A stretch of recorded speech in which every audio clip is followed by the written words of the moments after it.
बार बार स्त्री या पुरुष के प्राइवेट पार्ट की तरफ ध्यान जाना, उनके जननांगों के तरफ ध्यान जाना, उनके जननांगों की तरफ ध्यान जा कर के वहीं रुकना और फिर अपने आप को दोषी मानना, गिल्ट होना, आज के इस वीडियो में हम बात करेंगे।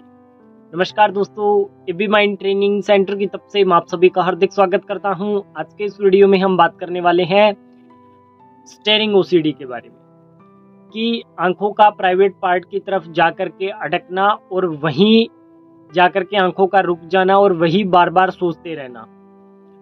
तो आज के इस वीडियो में हम बात करेंगे। बहुत सारे लोग सवाल करते हैं कि हमारा आइज स्टेरिंग ओसीडी है तो इसके ऊपर आप बात करिए। हमारी आंखें एक जगह जाकर के रुक जाती है या बार बार उसी जगह पे जाती है और वहां पे जाने के बाद में हमें परेशानी होती है। तो आज के इस वीडियो में इस समस्या का निवारण करेंगे।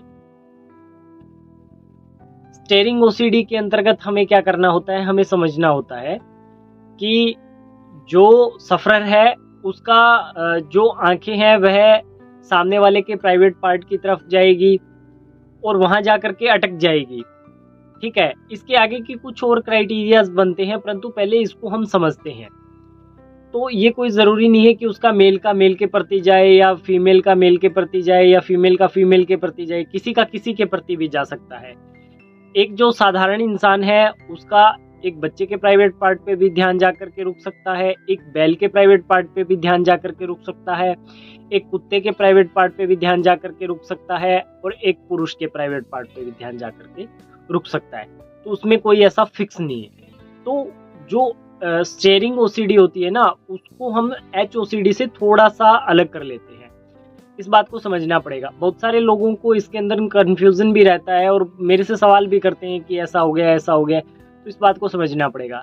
जो आई स्टेरिंग ओसीडी है, जो स्टेरिंग ओसीडी है उसमें क्या होगा कि आपका जो आंखों का फोकस है वह किसी ऐसी जगह, ऐसे जननांग पे, गुप्तांग पे जाकर के अटक जाएगा और फिर आपको अंदर से गिल्ट महसूस करवाएगा, आपको ऐसा अच्छा फील नहीं आएगा और आप इस बात को लेकर के एंजाइटी में घुसोगे। ये सब चीज़ें होगी आपके साथ में। तो इसमें मैं आपको एक चीज़ बताना चाहता हूँ कि जननांगों की, गुप्तांगों की तरफ ध्यान जाना कोई बड़ी बात नहीं है, कोई गलत बात नहीं है, ये ठीक है। परंतु यहाँ जाने के बाद में आप अपने आप को जो दोषी ठहराते हो ना, वह सबसे बड़ी बात है और वही इसके अंदर प्रॉब्लम है। इस प्रॉब्लम को हमें समझना है। ठीक है, तो मैं यही कहना चाह रहा हूं आपको कि थॉट आना, तो मैं हमेशा बोलता हूं थॉट आना कोई बड़ी बात नहीं है। थॉट का इम्पैक्ट क्या है? इम्पैक्ट अगर खराब है तो पॉजिटिव थॉट का भी इम्पैक्ट आपके लिए खराब होगा और नेगेटिव थॉट का तो होगा ही। इम्पैक्ट क्या है, यही चीज मैं यहाँ बोल रहा हूँ कि आंख का वहां जा करके रुकना, प्राइवेट पार्ट पे रुकना, कहीं भी रुकना कोई बड़ी बात नहीं है, परंतु इम्पैक्ट क्या आ रहा है वह सबसे बड़ी बात है। वहां से डर, घबराहट, बेचैनी, ये सब चीजें हो रही है ना, यह है परेशानी का विषय। अब हम इसके ऊपर बात करते हैं कि इससे किस तरीके से बचा जा सकता है। सर्वप्रथम तो इन चीजों से जितना आप आगे भागने की कोशिश करोगे ना, उतनी ये चीजें आपके पीछे दौड़ेगी। समझ रहे हो?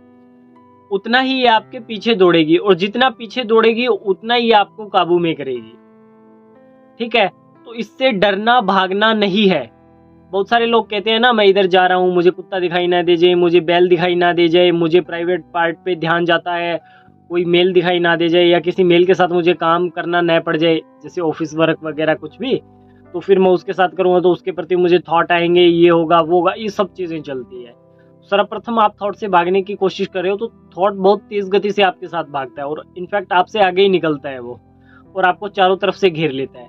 तो इसमें सबसे पहली बात समझनी है कि थॉट से भागना नहीं है।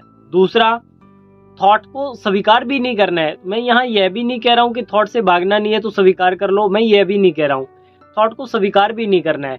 थॉट को स्वीकार कैसे नहीं करना है, इसके लिए कुछ टेक्निक्स होती है, कुछ टिप्स होते हैं, उनको फॉलो करिए आप। इस चैनल पे वो टिप्स ट्रिक्स हमने बहुत सारे वीडियोस के माध्यम से दिए हैं, तो उनको आप फॉलो करिए।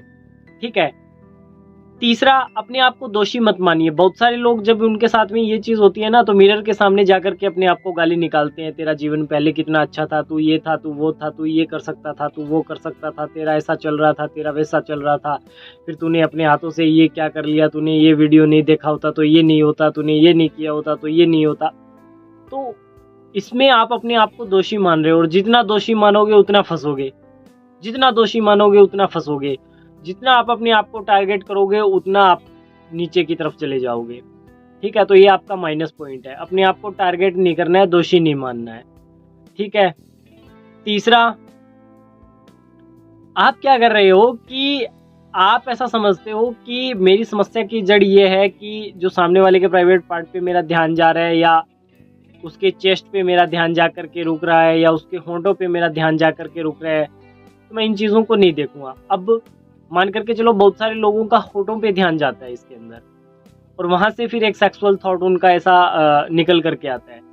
तो ये भी केस मैंने देखे हैं। तो उसमें क्या होता है कि अब आपने थॉट के प्रति जो बिलीफ बना लिया है ना, वह आपको इसके अंदर खराब करेगा। मैं मानता हूँ कि मेल या फीमेल के होंठ को देख करके आपको ऐसा ट्रिगर होता है, परंतु जो आपने अपने कोग्निशन में चीज़ों को डाल लिया ना, वो सबसे गलत है, और वह लंबे समय तक आपको नुकसान देगी। तो जब हमारे साथ थेरेपी सेशन लेते हैं, तो उसके अंतर्गत हम ये जो डाटा माइंड में है इसको डिलीट करते हैं, इसको डिलीट करके नया डाटा उसमें डालते हैं, तब जा करके रिलीफ मिलता है। तो इन सब बातों को आपको समझना पड़ेगा। और जिन लोगों को पुरानी समस्या है, तो उनको तो मैं यही कहूँगा कि खुद से प्रैक्टिस न करें, किसी के गाइडेंस में प्रैक्टिस करें। हाँ, जिनका नया प्रॉब्लम है, 1, 2, ढाई महीने का प्रॉब्लम है, वह खुद से इसमें कर सकते हैं। करके देख लीजिए, अगर होता है तो ठीक है, वरना आप भी किसी के साथ जुड़ करके प्रैक्टिस करिए। जो अच्छा एडवाइस है वह इसके अंदर यही रहेगा कि कोई भी मानसिक समस्या हो, छोटी से छोटी, आप किसी एक्सपर्ट के साथ जुड़ करके प्रैक्टिस करें, तो आपको 100% रिजल्ट मिल जाएगा। आज के इस वीडियो में इतना ही। धन्यवाद।